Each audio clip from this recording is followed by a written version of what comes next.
Meet Olya. She filled out my custom consultation form, and today we're gonna find out what haircut works best for her.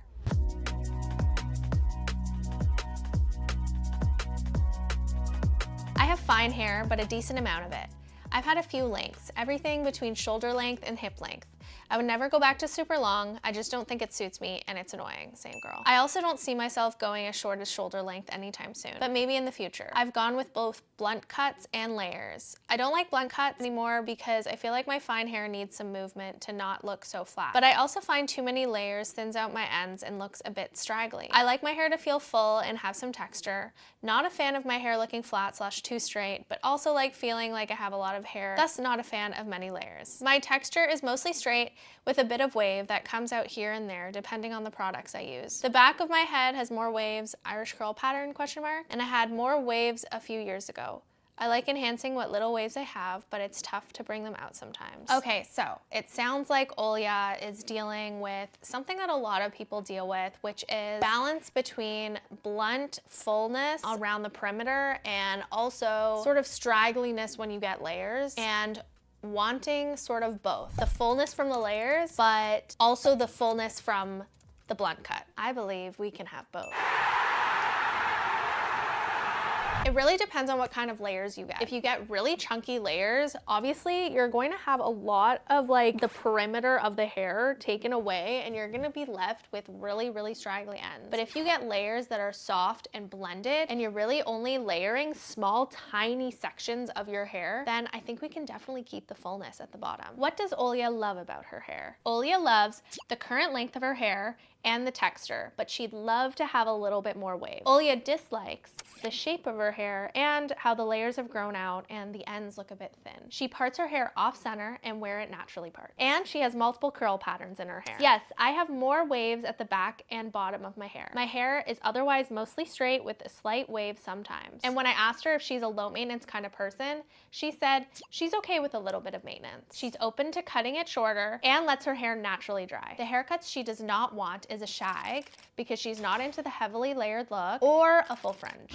Okay, Olya, these are my inspo picks for you. Because you want to sort of marry the blunt cut fullness around the ends of your hair and also the shape with layers, I think we should lift your layers up quite a bit actually. I think around just below your cheekbone. I think that would look so beautiful on you and give your hair just enough shape and bring out the waves a little bit more. I honestly love the way your waves are right now. I don't even think you need to bring them out anymore. I think just naturally they're beautiful, but I do think that lifting the layer up just below the cheekbone would really, really help with bringing those out and bringing shape back to your hair. I also feel like we should go all in with a curtain bang. I think right now they're a bit safe. They're on the safe side, but I think if we give you more of like a thicker curtain bang around your sort of eye area, it would really bring out your eyes and showcase your beautiful cheekbones and your eye area. Like, I love this part of your face. I think we should cut your hair right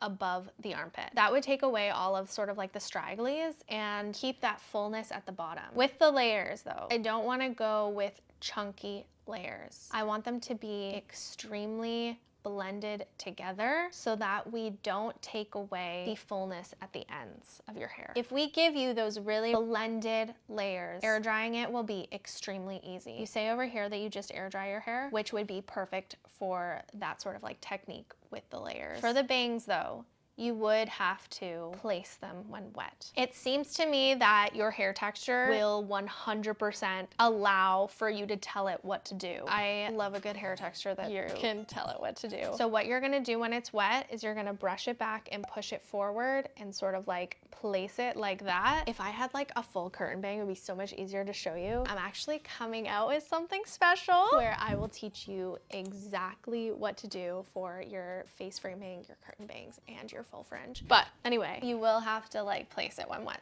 but that's okay. Once you place it and you let it air dry, it'll be so easy and so beautiful. And to be honest, I think that the reason why you feel your ends are thin is because you have sort of split ends on the end. Once we take those off, I think the fullness will be sort of rejuvenated and we bring some of your layers up. I think it will look just so beautiful, especially having more of your hair color around your eye. I think it would just like make your eyes pop even more. Not a massive change, but I do think that changing these little tiny things in your haircut will maintain the fullness of your hair while also giving you more shape. Thank you guys so much for watching. My name is Liza. You may know me as Liza's Locks, Toronto's low maintenance hairstylist. If you want your own custom haircut consultation video done, the link is down below. Please subscribe, guys. I've got some really cool things coming up, and I just want to say thank you and thanks for watching. And yeah, I think that's it. Bye.